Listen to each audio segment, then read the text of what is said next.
শুধু আল্লাহর উপরই ভরসা রাখবো। রাজি আছেন তো? চাইবো একজন সত্তার কাছে। আওয়াজ করে বলুন তিনি কে? একজন সত্তার কাছে চাইবে। বিশ্বনবী ওনার চাচাতো ভাই আব্দুল্লাহ ইবনে আব্বাস রাদিয়াল্লাহু তাআলা আনহুকে বললেন, ইয়া আব্দুল্লাহ ইবনে আব্বাস, হে আব্দুল্লাহ ইবনে আব্বাস, ইযা সাআলতা ফাসআলিল্লাহ, যখন চাইবে আল্লাহর কাছে চাও। ও আব্দুল্লাহ, যখন চাইবা আল্লাহর কাছে চাও।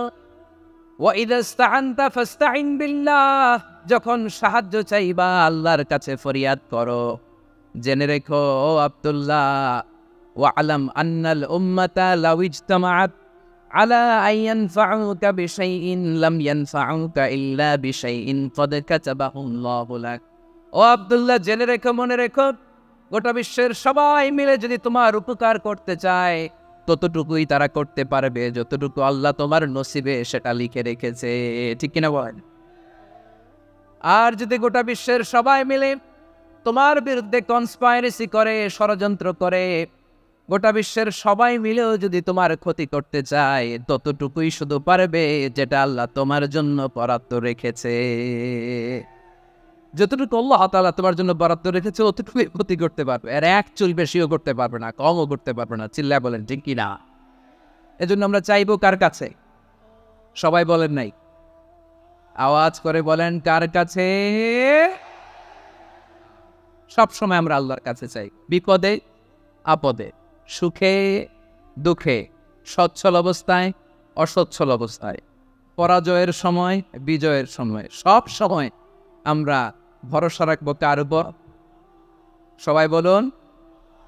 একদল লোক আছে যারা বিপদে পড়লে আল্লাহর ডাকে। আছে না নাই? পটুয়াখালীতে মাশাআল্লাহ নাই। বিপদ আসলে আল্লাহর ডাকে, বিপদ নাই আল্লাহও নাই। বিপদে পড়লে নামাজ পড়ে, বিপদও নাই নামাজও নাই। বিপদে পড়লে জিকির করে, বিপদ যখন চলে যায় ওদের জিকিরও বন্ধ হয়ে যায়। এরকম আছে না নাই? কিছু লোক দেখবেন পরীক্ষা আসলে নামাজ পড়ে। আছে আছে? জেনজি আওয়াজ করো, এরকম আছে? এই কমন পড়ে গেছে, কমন পড়ছে। দেখবেন পরীক্ষার সময় নামাজ পড়ে, পরীক্ষাও নাই নামাজও আছে। এরকম কিছু লোক আছে অসুস্থ হলে আল্লাহরে বড্ড ভালোবাসে, আল্লাহরে খুব ডাকে। অসুস্থ হইলে অসুস্থতাও নাই, আল্লাহ স্মরণও নাই। দেখবেন কিছু লোক নির্বাচন আসলে খুব আল্লাহওয়ালা হয়ে যায়। তখন দেখবেন মাথার মধ্যে হেজাব লাগায়, পাঞ্জাবি লাগায়, আল্লাহওয়ালা হয়ে যায়। নির্বাচনও নাই, এরপরে আল্লাহর কথাও নাই। আছে না নাই? না, এরকম হওয়া যাবে না। সব সময় আমরা আল্লাহরে ডাক, বিপদে আপদে সব সময় ভরসা রাখবো আমরা একজনের উপর। আওয়াজ করে বলেন তিনি কে? এ কথায় আল্লাহ তাআলা আমাদের চোখে আঙ্গুল দিয়ে জানিয়ে দিলেন, ফাইদা রাকিবু ফিল ফুলকি দা'আবুল্লাহা মুখলিসিনা লাহুদ্দিন ফালাম্মা নাজ্জাহুম ইলাল বাররি ইযা হুম ইউশরিকুন। আল্লাহ বলে একদল লোক আছে, তারা যখন নৌযানে চড়ে, জলযানে চড়ে, সাগরের মধ্যে যখন জাহাজে চড়ে, লঞ্চে চড়ে, তারা যখন তুফানের সম্মুখীন হয় তখন তারা আল্লাহরে বড্ড বেশি ডাকে, একান্তভাবে ডাকে, বিশুদ্ধ চিত্তে ডাকে। আবার তুফান থেকে তাদেরকে সেফ জোনে নিয়ে, নিরাপদ জোনে নিয়ে যখন বন্দরে আমি আল্লাহ তাদেরকে ভিড়িয়ে দেই, ওই লোকগুলো আবার আমি আল্লাহর সাথে শিরিক করে। এরকম আছে না নাই? জাহাজে উঠছে, সাগরের মাঝখানে তুফান, ওই সময় দেখবেন আল্লাহ কারে কয়।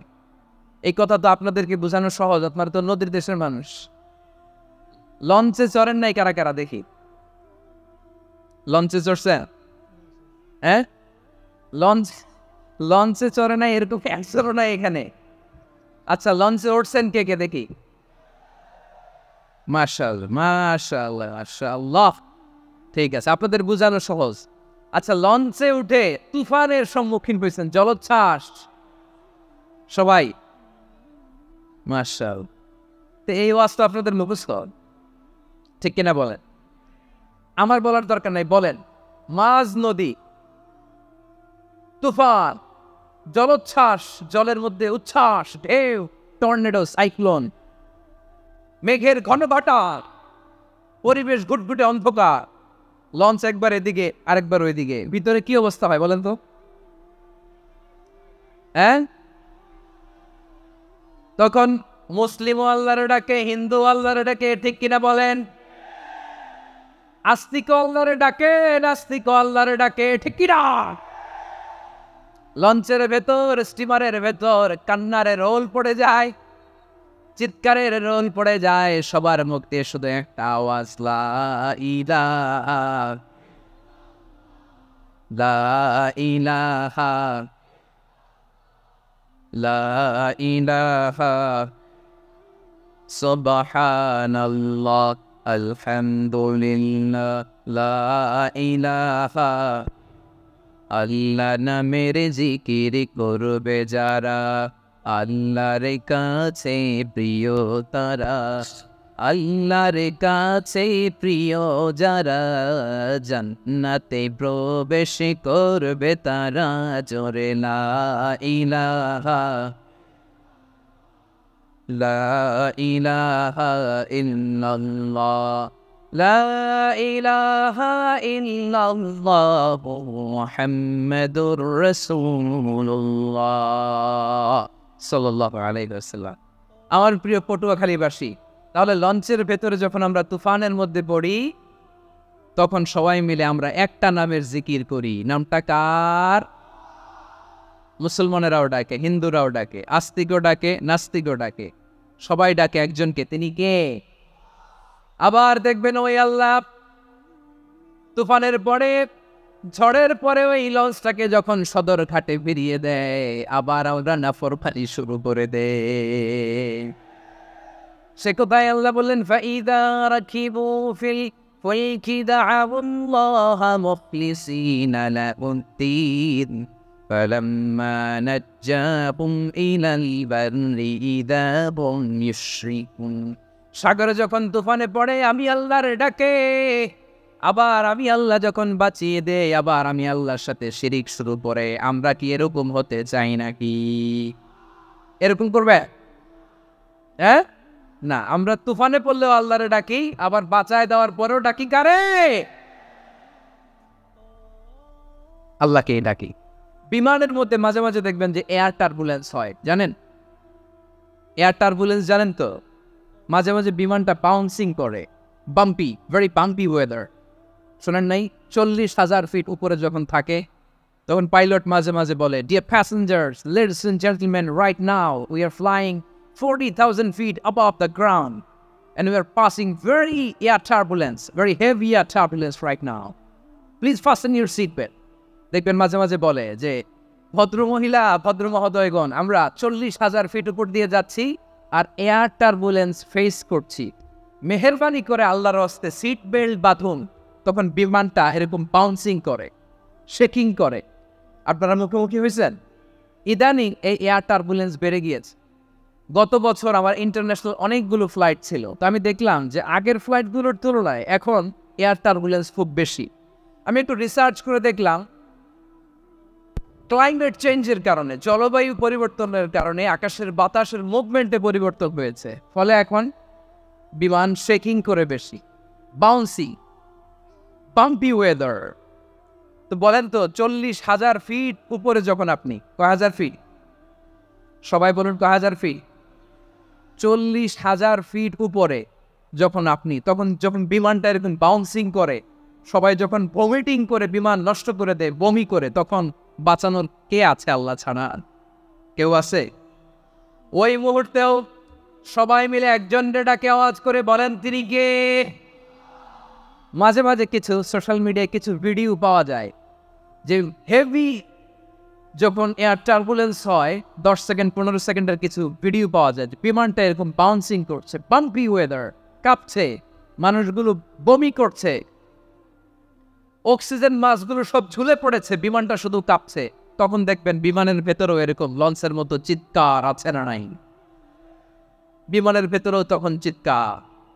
গত বছর হিথ্রো এয়ারপোর্ট থেকে সিঙ্গাপুর এয়ারলাইন্সের একটা ফ্লাইট, হিথ্রো টু চাঙ্গি, একটা ফ্লাইটে এমন বেশি এয়ার টার্বুলেন্সের শিকার হয়েছিল ওই এয়ারক্রাফটটা, 33 জন যাত্রী সেখানে আহত হয়েছে, একজন যাত্রী নিহত হয়েছে। কেবিন ক্রুজ, এয়ার হোস্টেস যারা আছে, একজনের নাক ফেটে, চোখ ফেটে, কপাল ফেটে, ব্লিডিং হয়ে শয়লা।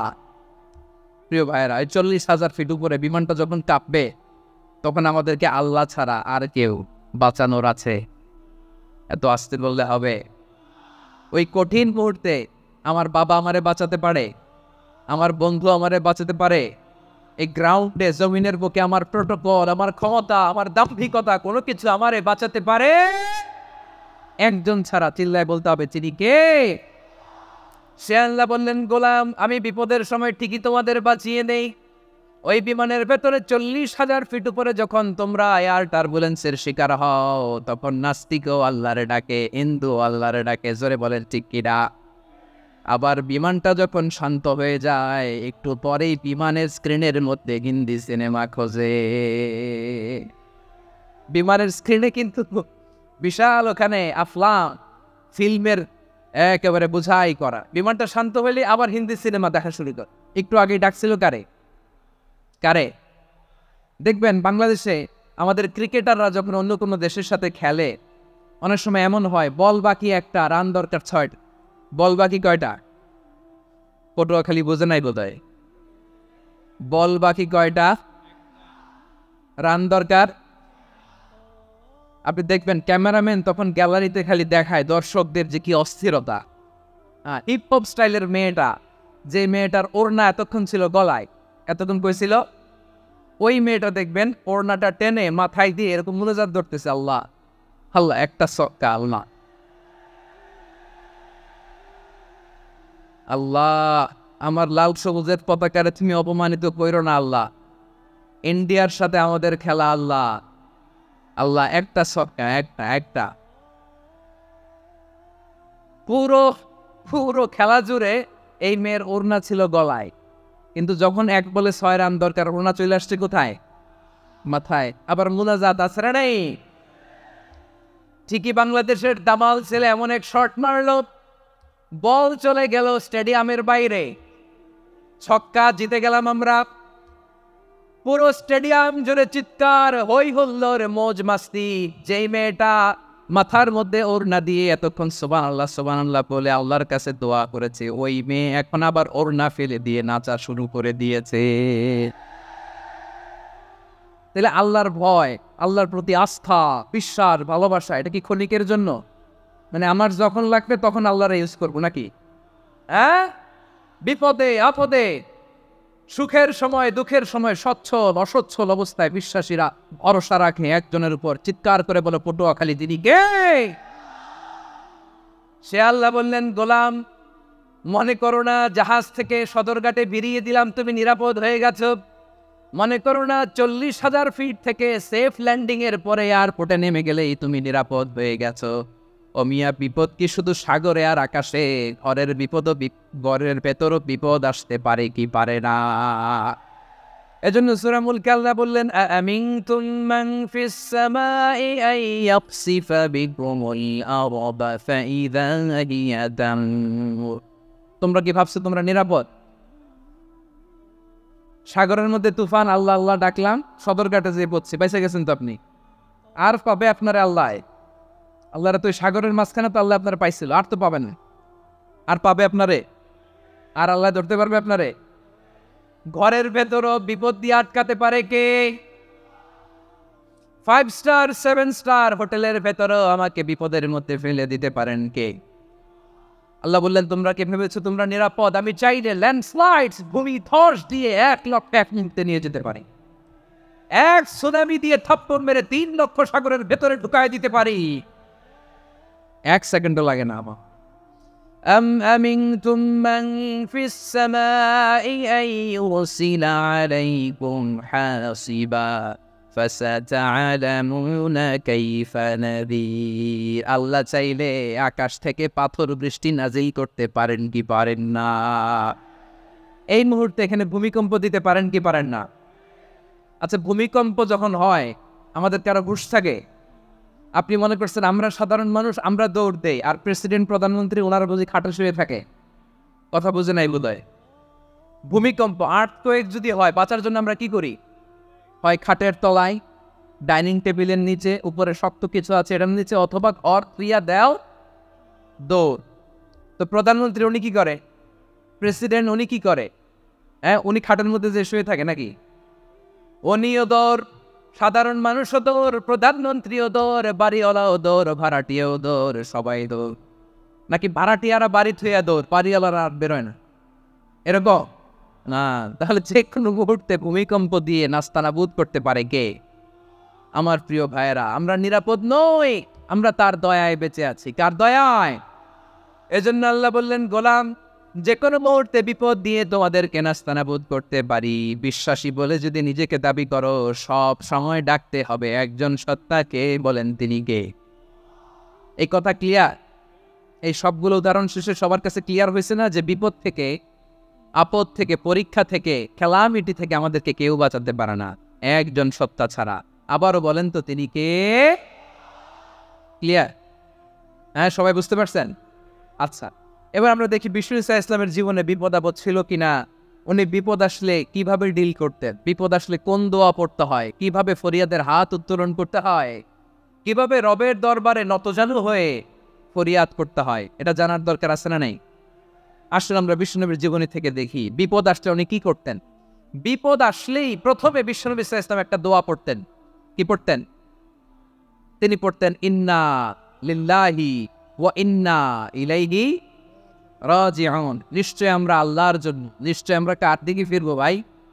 আবার কার দিকে ফিরবো? আওয়াজ করে বলুন তো, আমরা এসেছি কার কাছ থেকে, আবারও ফিরে যাব কার কাছে? এজন্য বিষ্ণু পড়ছেন, ইন্না লিল্লাহি ওয়া ইন্না ইলাইহি রাজিউন। নিশ্চয় আল্লাহর জন্য, ওই আল্লাহর দিকেই আমরা ফিরে যাব। তারপরে বিশ্বনবী পড়তেন, আল্লাহুম্মা আজুরনি ফি মুসিবাতি ওয়াখলুফ লি খায়রাম মিনহা। একসাথে প্রথমে পড়তেন ইন্না লিল্লাহি ওয়া ইন্না ইলাইহি রাজিউন, তারপর পড়তেন আল্লাহুম্মা আজুরনি ফি মুসিবাতি ওয়াখলুফ লি খায়রাম মিনহা। মানে আল্লাহ, এই যে আমি বিপদে ধৈর্য ধারণ করলাম, এটার সব তুমি আমার দাও, আর যেটা হারালাম এর চেয়ে ভালো কিছু দিয়ে মেকআপ করে দিও, ভালো কিছু দিয়ে বদল করে দিও। সুবহানাল্লাহ পড়েন। তাহলে বিপদ আসলে আমরা কি পড়ব? কথা বলেন।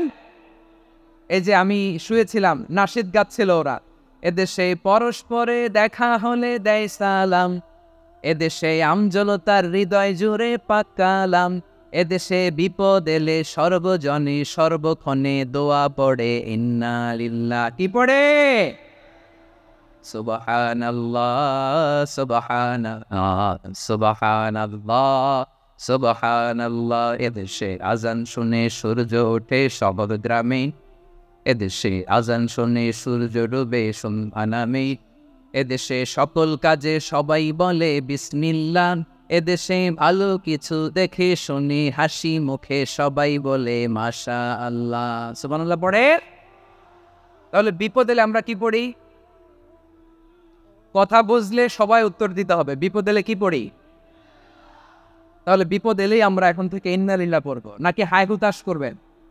একদল আছে হাই হুতাশ করে, আয় আল্লাহ রে মোর কি হইল রে, মই কি হরমু রে, মই কমবে যামু রে। আছে না নাই? এরকম বিলাপ করতে নিষেধ করেছেন বিশ্বনবী। কি করব, কই যাব, কি হবে, হায় হায়, এরকম হাহুতাশ আছে না নাই? বিশ্বাসীরা হাহুতাশ করে না, তারা ইন্না লিল্লাহ পড়ে। কি পড়ে? মনে থাকবে? আমরা পড়বো ইন্না লিল্লাহি ওয়া ইন্না ইলাইহি রাজিউন। নিশ্চয়ই আমরা আল্লাহর জন্য, আমরা আল্লাহর দিকেই ফিরে যাব। এরপর পড়বো আল্লাহুম্মা আজুরনি ফি মুসিবাতি ওয়াখলুফ লি খায়রাম মিনহা। আল্লাহ, আমি যে বিপদে ধৈর্য ধারণ করলাম এটার সওয়াব দিও, আর যা হারালা তার চেয়ে ভালো কিছু দিয়ে বদল করে দিও। সুবহানাল্লাহ পড়েন। বিশ্বনবীর হাদিস শুনলেন উম্মে সালামা রাদিয়াল্লাহু তাআলা আনহা। ওনার স্বামী হলো আবু সালামা। মজার ঘটনা খেয়াল করে শুনেন আমার প্রিয় কলিজার টুকরা ভাইয়েরা। কানগুলো খরগোশের কানের মতো খাড়া করে আমার দিকে তাকান। সাইয়্যিদাতুনা উম্মে সালামা রাদিয়াল্লাহু তাআলা আনহা, ওনার স্বামীর নাম আবু সালামা। শ্রেষ্ঠ দম্পতি, শ্রেষ্ঠ ফ্যামিলি। প্রথমে হিজরত করেছিলেন হাবাসায়, পরে হিজরত করেছেন মদিনায়। উহুদ যুদ্ধের পরে ওনার স্বামী আবু সালামা ইন্তেকাল করল, শহীদ হলো। সুবহানাল্লাহ পড়েন। যখন আবু সালামা ইন্তেকাল করলো, উম্মে সালামা রাদিয়াল্লাহু তাআলা আনহা কেঁদে কেঁদে হায়রান। আর নবীর শিখানো বাণী অনুযায়ী তিনি বারবার পড়ছিলেন ইন্না লিল্লাহ। কি পড়ছিলেন? ইজামু কি হরমু এগুলো বলে নাই, কি বলছে? ইন্না লিল্লাহ। যেহেতু বিশ্বনবী বলেছেন কেউ যদি বিপদের প্রথম ধাক্কায় পড়ে ইন্না লিল্লাহি ওয়া ইন্না ইলাইহি রাজিউন, আল্লাহুম্মা আজুরনি ফি মুসিবাতি ওয়াখলুফ লি খায়রাম মিনহা, তাহলে এই বিপদে যে সে যা হারালো তার চেয়ে শ্রেষ্ঠ কিছু দিয়ে আল্লাহ তার বদল দিয়ে দিবে।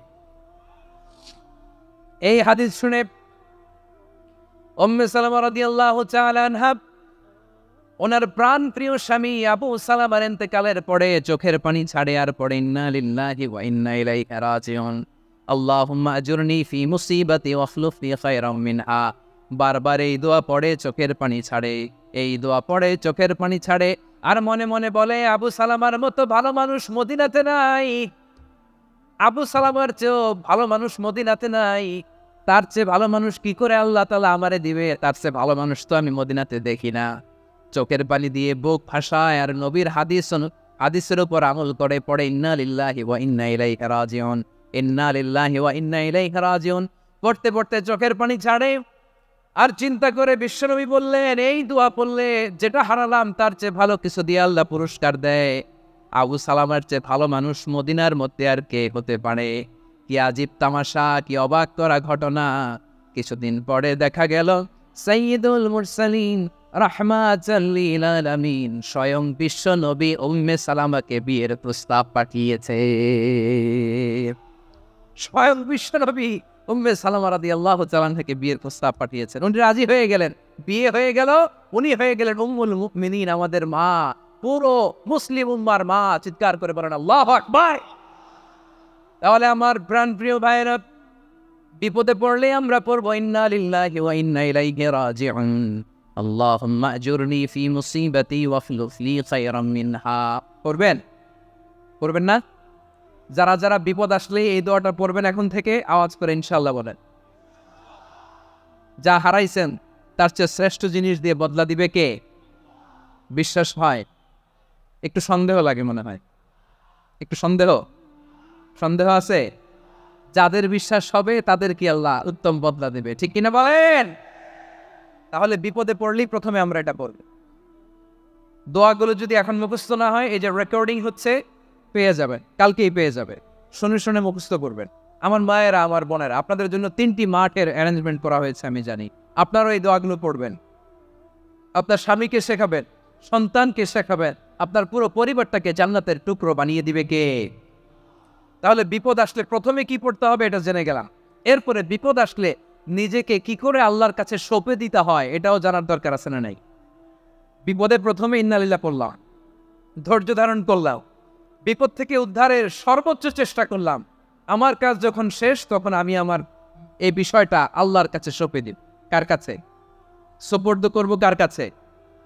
বিপদে বললে কেমন করে নিজেকে আল্লাহর কাছে সঁপে দিতে হয় আসলে সাইয়েদনা ইব্রাহিম আলাইহিস সালামের জীবনী থেকে জানি। আল্লাহর খলিল ইব্রাহিম আলাইহিস সালাম আমাদের মতো সমাজ ব্যবস্থা পায় নাই। আমরা জন্মের পরে আমাদের কানের ভেতরে আজান দিয়েছে কে? একামত দিয়েছে কে? আমাদের বাপদাদারা আমাদের কানে আজান দিয়েছে কি দেয় নাই? আমাদের জন্মের পরেই তো আজান, একামত, বাড়ির পাশে মসজিদ, প্রতিদিন আজান, জুমার খুতবা, প্রতি মাসে মাসে তাফসিরুল কোরআন মাহফিল, মসজিদ, মিনারা, অভাব নাই, ঠিক কিনা বলেন? আপনি যেই সুন্দর ইসলামিক এনভায়রনমেন্ট পেয়েছেন, আমাদের ইব্রাহিম খলিল উনিও কি এরকম পেয়েছিলেন? হ্যাঁ, উনি জন্মের পর পরে ওনার কানে আজান দিছে কেউ? আমার প্রিয় ভাইয়েরা, আগা গোড়া একটা শিরকি পরিবেশ উনি জন্মগ্রহণ করেছে। উনি ছাড়া ওই তল্লাটে একজনও আল্লাহর উপর বিশ্বাসী নয়। কল্পনা করতে পারেন? গোটা তল্লাটে, গোটা দেশে বিশ্বাসী মুমিন, আল্লাহর উপর বিশ্বাস স্থাপনকারী কয়জন? সবাই বলেন কয়জন? বাকি সব মুশরিক।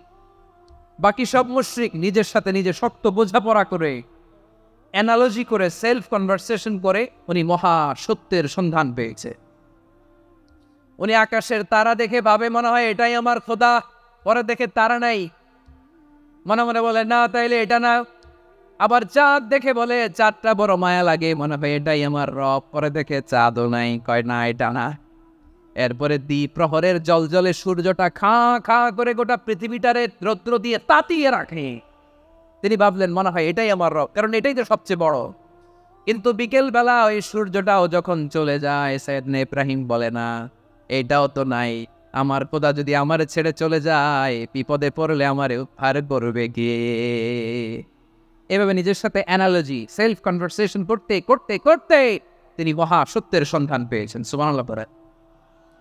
সব শেষে তিনি ডিসিশন নিয়ে ঘোষণা দিলেন, ইন্নী ওয়াজ্জাহাতু ওয়াজহিয়া লিল্লাযী ফাতারাস সামাওয়াতি ওয়াল আরদা হানিফাও ওয়া মা আনা মিনাল মুশরিকিন।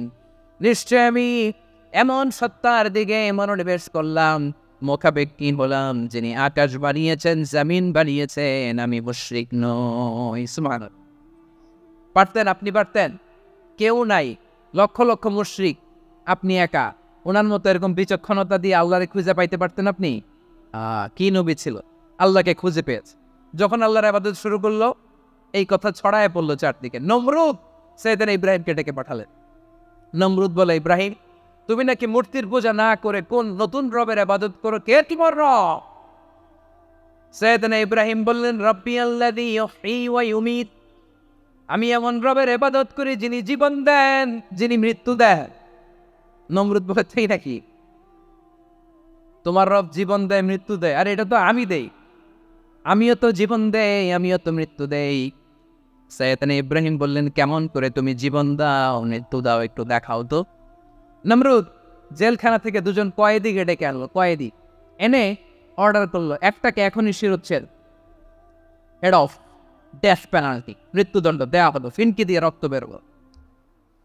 নমরুদ বলে, দেখো দুজনকে ধরে আনলাম, একজন কয়েদিকে দিলাম ডেথ পেনাল্টি, মৃত্যুদণ্ড, ওরে মৃত্যু দিলাম, আরেকজন যে দাঁড়িয়ে আছে, চাইলে ওরেও আমি মৃত্যুদণ্ড দিতে পারি, কিন্তু না, ওরে আমি দিব না, ওরে আমি বাঁচায়া দিলাম, ছেড়ে দিলাম, মানে জীবন দিলাম। দেখো ইব্রাহিম, তোমার চোখের সামনে একজনরে মৃত্যু দিলাম, আরেকজনরে জীবন দিলাম। আপাত দৃষ্টিতে তাই তো, একজনরে তো জীবন দিল, আরেকজনরে মৃত্যু দিল।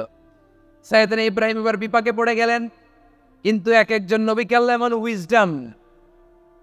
এমন উইজডম বিচক্ষণতা দিয়ে এই জমিনে পাঠিয়েছেন, মুহূর্তের মধ্যে আল্লাহর খলিল ইব্রাহিম বললেন, ফাইন্নাল্লাহা ইয়াতি বিশ-শামসি মিনাল মাশরিকি ফাতি বিহা মিনাল মাগরিব ফাবহিতাল্লাযী কাফার। আল্লাহর খলিল ইব্রাহিম বললেন, নমরুদ বুঝলাম তুমি জীবন দাও, মৃত্যু দাও, দেখলাম, কিন্তু আমার রব, আমার আল্লাহ প্রতিদিন সকালবেলা উষা লগ্নে ওই পূর্ব দিগন্ত থেকে সূর্যটাকে উদিত করেন, সাঁঝের বেলা, বিকেল বেলা, কুথুরি লগ্নে, সন্ধ্যাবেলা ওই দ্বিপ্রহরের জলে সূর্যটাকে পশ্চিম দিগন্তে ডুবিয়ে দেন।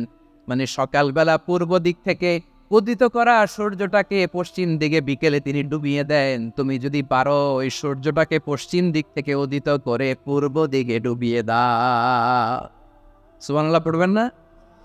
দেখেন, ইনস্ট্যান্ট ইন্টেলেক্ট, মুহূর্তে বিচক্ষণতা, উইজডম কাকে বলে? নমরুদ পারবে? নমরুদের বাপ পারবে? ওর দাদা, ওর 14 গোষ্ঠী, গোটা বিশ্বের সব ক্ষমতাধর রাষ্ট্রনায়করা একসাথে হলে পারবে?